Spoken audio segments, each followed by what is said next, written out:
express our sincere condolences to those who were not only affected by losing family members in this accident, but those that were also injured and those that are still missing. It is a tough day for Louisville, for Kentucky.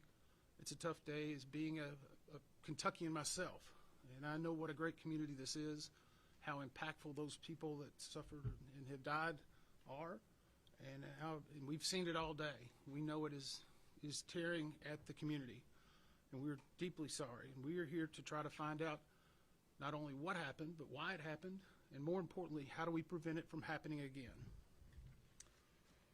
So here is some factual information we have at this time. And I'm going to read a few notes to make sure we have it exact. The airplane involved was a McDonnell Douglas II, which was then altered to be an MD-11F. The F stands for freighter. It is now handled by the Boeing Corporation. So whenever you hear that Boeing is a party, it is because of the merger with McDonnell Douglas many years ago. The plane was manufactured in 1991 with a tail number of November 259 UP. The plane was traveling from Louisville, Kentucky to Honolulu, Hawaii. There were 3 souls on board the plane.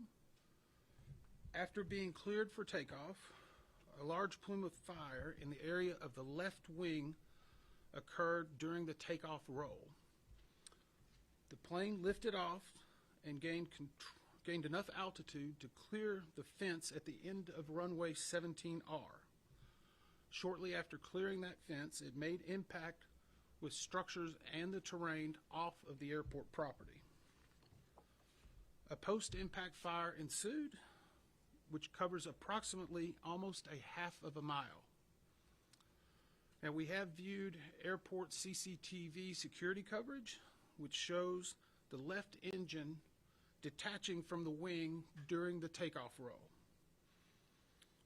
This and other videos, along with evidence we are finding, are a very valuable asset to our investigators in helping us hone further which areas we were going to be focusing on as we move into further days of the investigation.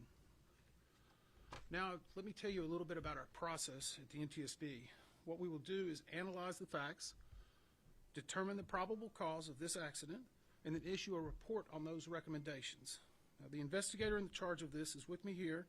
It's Chi-Hoon Shin, who has been with the NTSB for 13 years. He is one of our more senior investigators, and in fact was leading one of the groups during the DCA crash. He has a number of other individuals with them. We have approximately 28 from our headquarters and other locations that are either on the ground or will be here before the end of the day. They're also being supported by dozens of individuals at our headquarters in Washington, D.C. and other field offices. As part of this investigation, we will be forming specific groups. And when we form a group, it will be a focus area led by an NTSB individual along with subject matter experts that are in that field that can provide expertise to help analyze the evidence. Our current groups that are being formed are operations. They will review the history of the accident flight and the crew members' duties for as many days before the crash that appear relevant. Our structures group will document the airframe wreckage, the accident scene, including the calculation of the impact angles to help determine the plane's pre-impact course and altitude. We also have a power plants group. They will work on the examination of the engines and engine accessories.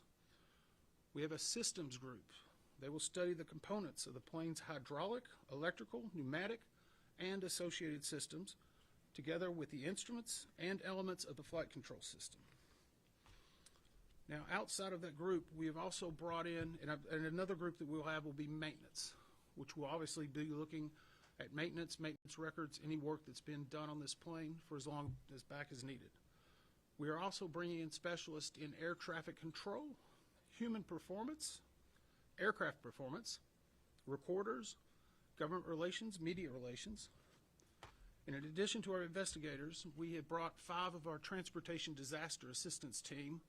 They will be dealing with the survivors, the families, and others under what we call a federally legislated accident from the 1996 Family Assistance Act.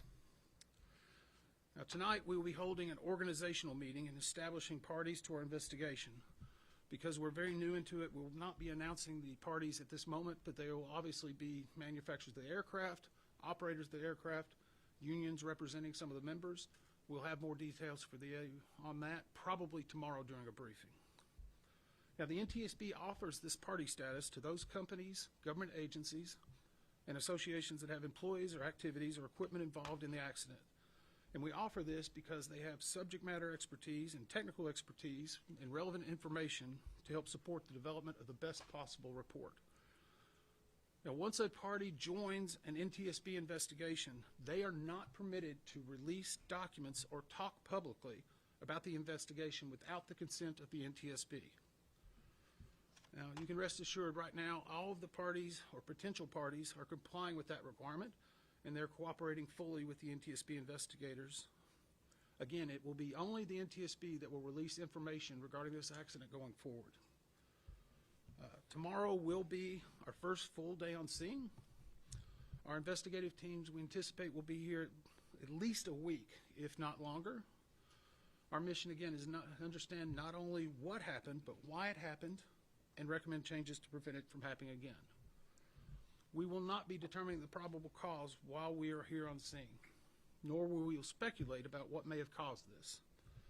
Now, since we're just beginning with the investigation, we don't have more factual information to give you at this time, but we believe over the next couple of days we'll be able to unveil a little bit further for you. I do want to also mention this just happened in the last basically 30 minutes. We have identified the cockpit voice recorder and the flight data recorder. This is what is commonly referred to as a black box. We have investigators now that have located it. As you can imagine, it's suffered some heat, not intrusion, but heat around it. These recorders are built for that. And just before we get the question, these recorders were updated from its original manufacturer. They are L3 Harris, installed at 2 different dates. We're going back and verifying that. But we feel comfortable once we get these to our lab in DC that we will be able to get a good readout of the applicable data, and that will be yet another point of information that will really help us understand what happened during this point of flight. So I would ask, though, if you have the opportunity to let the public know, we know there's a lot of debris out there. And it's in some yards, it's in some business locations. If you can have any debris or you see something that you think is from an aircraft, please contact us at the email address witness@ntsb.gov. Again, that email address is witness@ntsb.gov. Sometimes we get some very good information from items that are found, and with a debris field a half-mile long, we're still making the determination of exactly where and what parts of the airplane and where they're at. Now, be happy to take a few questions. Again, we are limited in the information. When you do, please tell me who you're with and what your name is. Tom, you made the trip. Thank you, sir. Member Inman, can you talk about a photo that we've seen and video as well, what appears to be an engine sitting on the side of a road or on the road? Is that, in fact, do you believe that's the #1 left side engine? And separately, you talked about the black boxes that you've identified them, and they should be able to withstand heat, but can you describe what they look like and what, if any, marks, sear marks, black marks there are on those black boxes? Okay, the first question was basically the engine that's been seen in some photographs. We do believe that that is the engine from the left side of the plane. It is actually on the airfield, so it's not off the airport property. That correlates with the video that we've seen of it detaching from the airplane while it is in flight. We also know that a fire was occurring during that time, and so we're analyzing that. In fact, we have teams right now that are preparing to do the runway in what we call a FOD walk. That is foreign object debris. Obviously, the runways have been shut down, but we need to not only take drone coverage and video coverage of where every piece of this evidence is, but then we need to recover it and tag it, and those will give us even more pieces of information. So right now, it's still on the field. We're making arrangements for that evidence to be recovered and stored in a secure location. And once we are able to analyze it, we may need to ship it off for specialists for things like that. But we do feel comfortable that we're going to get a lot of good information from it. What was your second part? Jeff, can you describe the physical condition, what you saw, how those black boxes actually look? The physical condition of the black boxes, I've only seen one picture. You could easily tell that it was a black box, about two types of cylinders on top. Our specialists said they were able to easily identify that. We don't know until it gets to Washington, D.C. I will tell you that they're manufactured to a very specific standard. Luckily, they were not in a post-impact fire for multiple days or on the bottom of the ocean. So while the fire may have been intense, it is built to withstand that. And once we get them to D.C. and we can open them up and take these steps, and sometimes we have to take multiple steps. Now, it will be multiple, or at least several days before we have a readout of those, because as we take them apart, we need to let some of our groups go through and do what's called audition them, and then they'll come up with a potential or partial transcript looking for identifying markers that we need to delve into further while we're on the ground. So, and as always, we will never be releasing the actual audio of any of those conversations out of respect for those who are involved in the aircraft. Yes, sir. Alex Capriello with News Nation. While the black boxes and the data recorders are certainly built to withstand heat and exposure and the sort of catastrophe that occurred here, can you give us an idea about the rest of the aircraft, the fuselage, if anything exists, and then perhaps even larger point, the difficulty for you and your investigators when there is a debris field that's half a mile long? So the question is how the rest of the fuselage, the airplane as it rests right now, what we may have seen, and how it impacts the investigation. We've seen some aerial videos and some photographs. The emergency management here, along with the first responders, have done an amazing job. We've been working with them since we've gotten on the ground. They have some command posts set up, and I just want to applaud them for not only the work they've done and the work they are doing and the courtesies they're providing us, along with the UPS staff and everyone here at the airport. But to answer the ultimate question, there are a lot of different parts of this airplane in different places. I mean, whenever you have a post-impact to not only structures but also to the terrain, you have to analyze why it came there, and then how do you recover it correctly in order to analyze it. So I can't give you a real good definition of what it is. There's a lot of different parts. It doesn't complicate it to where it's not recoverable. A mile and a half, a half a mile is a pretty large distance, but we have to be very cautious. The main thing we're also worried about are the safety of not only the investigators, but the first responders that are there. We know that there's been some shelter in places in the area. We also know that while the fire departments were working throughout the night, there were occasionally little flare-ups in different spots. So they're having to constantly monitor that to make sure it's safe for someone to get in. So it may not be the length of the debris field. It may be where the debris field is in, say, a recycling facility or another location, and the amount of course fuel that the plane was carrying. Those can all add to the complexity of an investigation. Yes, ma'am. Hi, Jackie from Epic Times. Is there a chance that staffing shortages caused by the government shutdown in any capacity could be tied to this? So the question was, are we aware of any staffing shortages because of the government shutdown? We are not at this time. SDF Tower, from what we can see and what we've been told, was at its proper complement. I don't have the exact records, but I will put you to the fact that we have formed groups in areas that we're focusing information on. We have not formed an ATC group. We have specialists in that, but at this point it has not elevated itself to the point to where we feel they need an entire working group. And I would go back to the same thing in regard to the shutdown. Our investigators have been working since the day it started, the shutdown occurred. I've been working every day since then. We've only recalled a few individuals yesterday just to handle some of the logistics of our travel and our movements.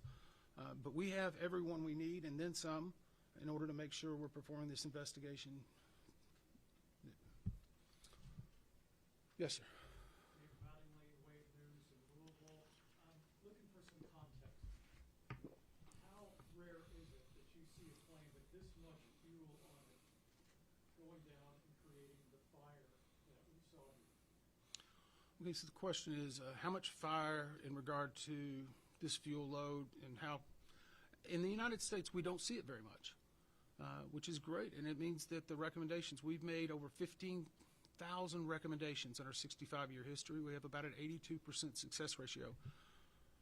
We have a mantra that used to be in front of our training facility, and it's from tragedy we draw knowledge to improve the safety for all. And so for every tragedy we've had, we draw more knowledge, and we try to learn from that. and we hope that we don't repeat the same mistakes. So in this case, I'm sure we're going to learn some new things. We're going to make some recommendations and some findings. What they are yet, we do not know. But I would say a freighter that's fully loaded, that's going to Honolulu, is going to have a large amount of fuel, and that obviously was part of the post-accident response. Yes, sir.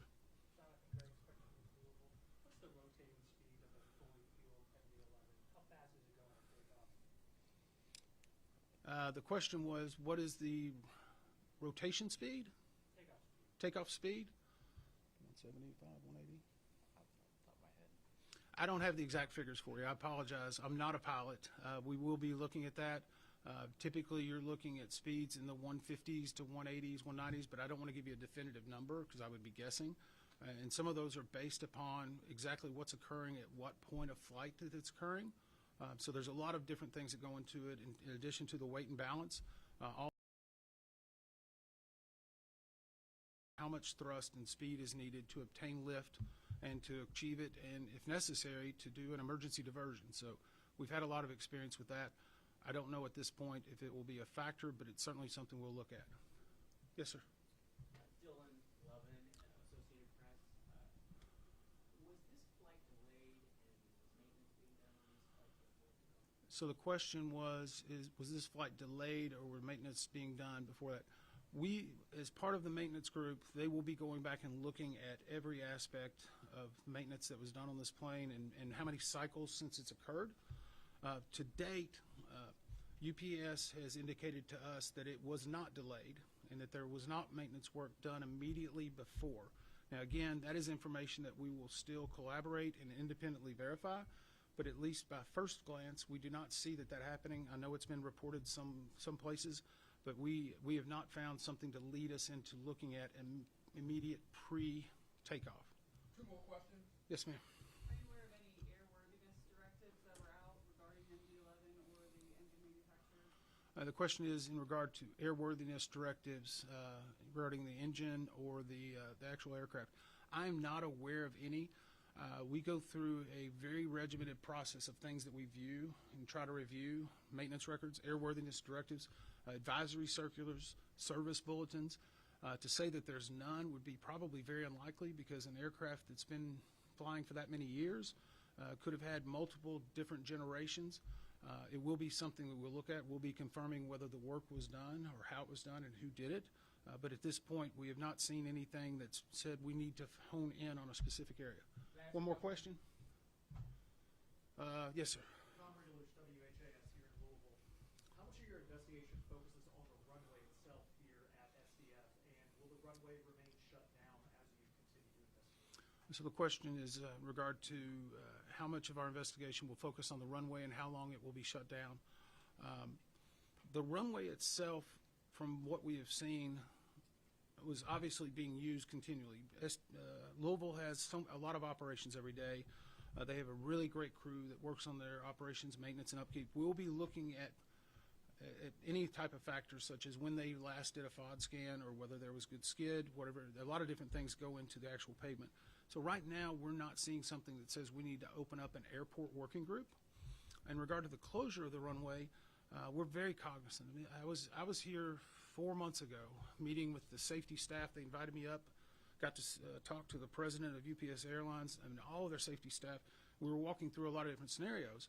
And one of the things that struck me was, not only is this a company that moves freight, they are delivering life-saving drugs, postal products, food, supplements, you name it, that come through this hub every night. And so we've been emphasizing the need to make sure we're getting every piece of perishable evidence and doing it in the most diligent way, but at the same time, understanding that this investigation could slow down a lot of important products, not just for this company, but for Americans across the country and across the world. And I think we have to be cognizant of that. That's the reason why we were working so diligently today to try to do the mapping and to get the FOD walk. In regard to actually keeping the runway shut down, we do not shut down runways. It is the airport authority. Obviously, they have been working with us in a great fashion and are trying to do everything they can to make sure we have the information. But we are hopeful that we can turn over at least one of the runways shortly, and as soon as possible the other runway, while still preserving all the evidence. Thank you very much. What about the timeline? When you